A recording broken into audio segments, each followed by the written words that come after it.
Break के बाद आपका स्वागत है। बीजेपी के पूर्व अध्यक्ष नितिन गडकरी दिल्ली विधानसभा चुनाव के प्रभारी बनाए गए हैं।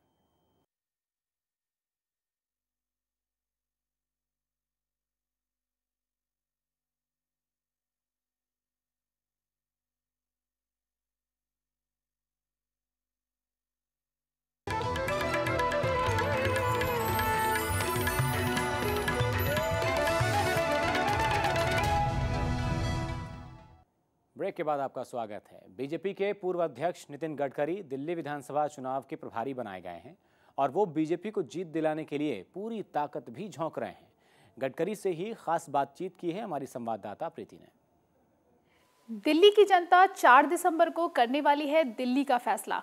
किसकी बनेगी सरकार, दिल्ली बीजेपी, कांग्रेस या आम आदमी पार्टी? इसी पर बात करने के लिए हमारे साथ मौजूद हैं बीजेपी के वरिष्ठ नेता नितिन गडकरी जी। उन्हीं से पूछ लेते हैं कि इस बार सरकार किसकी। सर, सबसे पहले तो स्वागत है आपका P7 न्यूज़ चैनल पे। सर, ये बताइए कि इस बार क्या लगता है आपको कि किसकी बनने वाली है सरकार? देखिए, निश्चित रूप से भारतीय जनता पार्टी की सरकार बनेगी, क्योंकि लोग परिवर्तन चाहते हैं।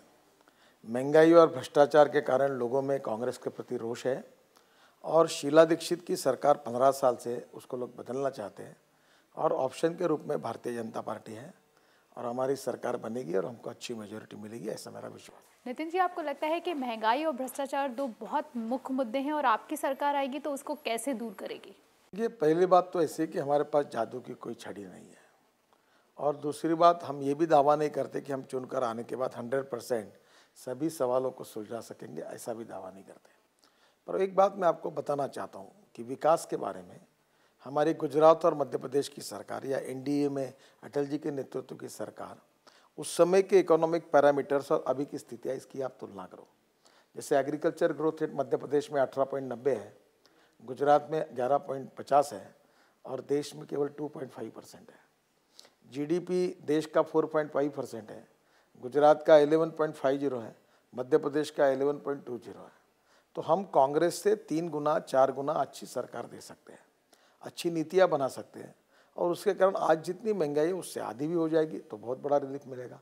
और आज जो गलत आर्थिक नीतियां और भ्रष्ट प्रशासन के कारण जो सवाल खड़े हुए हैं उसको सुलझाकर हम जनता को राहत दे सकेंगे, ऐसा हमको विश्वास है। सर, भ्रष्टाचार ही एक ऐसा मुद्दा था जिसके कारण अन्ना आंदोलन आया, तो आपको नहीं लगता है कि भ्रष्टाचार अगर दूर होगा तो अन्ना आंदोलन को, अगर भ्रष्टाचार नहीं होता तो अन्ना आंदोलन को इतनी हवा नहीं मिलती? और देखिए, भ्रष्टाचार ये समाज की एक बुराई है और राजनीति में नेता कोई आसमान से नहीं टपकते, समाज से आते हैं। नेता होंगे तो क्या करप्शन होगा, आपका कहना ये है?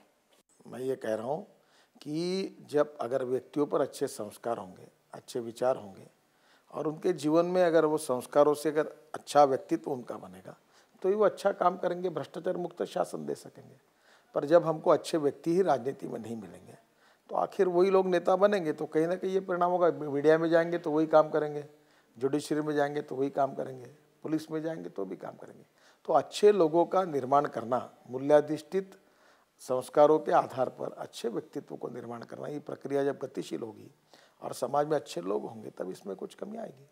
सर, आपको नहीं लगता है कि आम आदमी पार्टी जब बनी थी तो उसका कोई जनाधार नहीं था और आज के टाइम में एक ऐसी पार्टी बन के सामने आई है कि कांग्रेस और बीजेपी दोनों को चुनौती दे रही है, तो क्या कारण रहा कि इतने कम समय में, 1 साल हुआ है अभी, इतने कम समय में इस स्टेज पे आम आदमी पार्टी पहुंच गई है?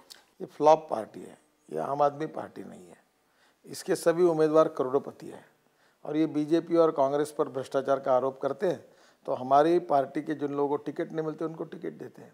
और दूसरा, अन्ना खुद इस पार्टी का समर्थन नहीं कर रहे हैं और आम आदमी पार्टी को तो आपने, मीडिया ने बैंड बाजा बजाया, आपने टीवी पर जो उनका स्टिंग ऑपरेशन किया उसमें जो दिखा गया, तो जो बातें इनके नेताओं ने कही और उसके कारण लोगों का उसमें विश्वास नहीं। दूसरा, ये आम आदमी पार्टी ये कांग्रेस की बी टीम है और इसलिए कल शीला दीक्षित ने कहा कि अगर कांग्रेस को समर्थन नहीं मिलेगा, पूरा बहुमत नहीं मिलेगा तो आम आदमी पार्टी का सहयोग करेंगे।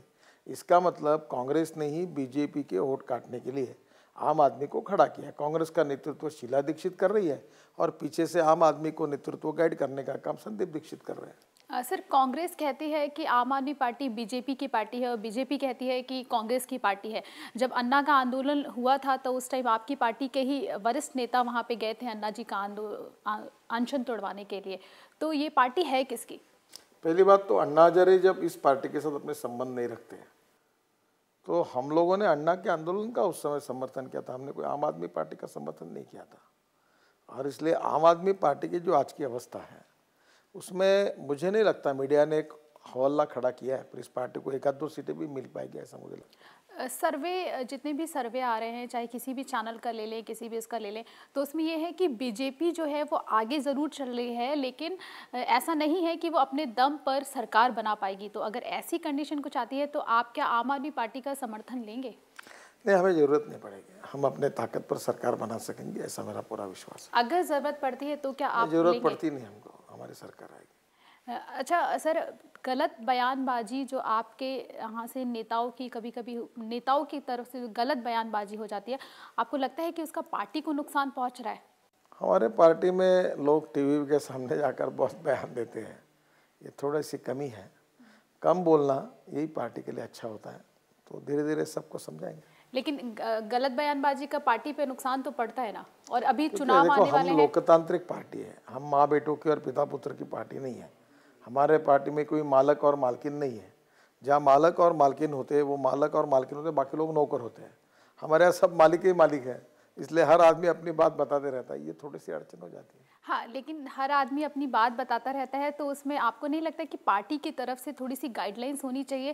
क्योंकि ऐसा नहीं होना चाहिए कि कोई भी नेता कहीं पर भी जाके कुछ भी बोल दे या कुछ भी कर दे। सब गाइडलाइन होती है, पर कुछ लोग आदत से मजबूर होते हैं। तो उनके खिलाफ एक्शन लिया जाएगा क्या सर? समझाया जाता है, लोकतांत्रिक पार्टी में एक्शन नहीं ली जाती, समझाया जाता है, समझा। सर, आम आदमी पार्टी का आपकी पार्टी पर आरोप है कि उन्होंने जो घोषणा पत्र तैयार किया, आपका घोषणा पत्र भी, उसमें बहुत सारी चीज़ें हैं जो आपने कॉपी की उनसे, जैसे बिजली के रेट, पानी के मुद्दे और महिला सुरक्षा बल पे। तो क्या लगता है आपको कि एक दूसरे पे आरोप लगा रहे हैं कि अपना? आम आदमी की कॉपी करने की जरूरत नहीं है। मतलब आपका घोषणा पत्र आपका है और उनकी कॉपी करने की समय हमारे पर आया नहीं है। आपने कहा बिजली के जो रेट हैं वो कम किए जा सकते हैं, तो इसका मतलब ये होता है कि कांग्रेस पार्टी बिजली के रेट कम करना नहीं चाहती। देखिए, मैं जो आपको बता रहा हूँ कि 1 रुपये 19 पैसे के भाव से 2000 मेगावाट पावर मध्य प्रदेश को ही मिल रही है। तो दिल्ली की सरकार भी केंद्र सरकार से कोयले के माइन लेकर पीठ पर अगर प्रोजेक्ट डालती तो इनको भी 1.25 रुपये के भाव से मिलती थी, पर उन्होंने कभी कुछ करने की कोशिश नहीं की। इसका परिणाम दिल्ली की जगत में भुगत रही है, कांग्रेस की सही नीति न होने का परिणाम है।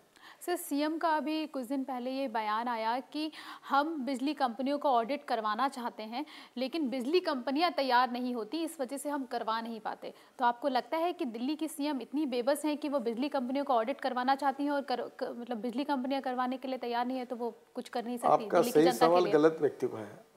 आपने ये सवाल तो शीला दीक्षित जी को पूछना चाहिए। क्या नहीं, उनको तो पूछ लिया, मतलब ऑन देयर जॉब मैं क्या बताऊंगा।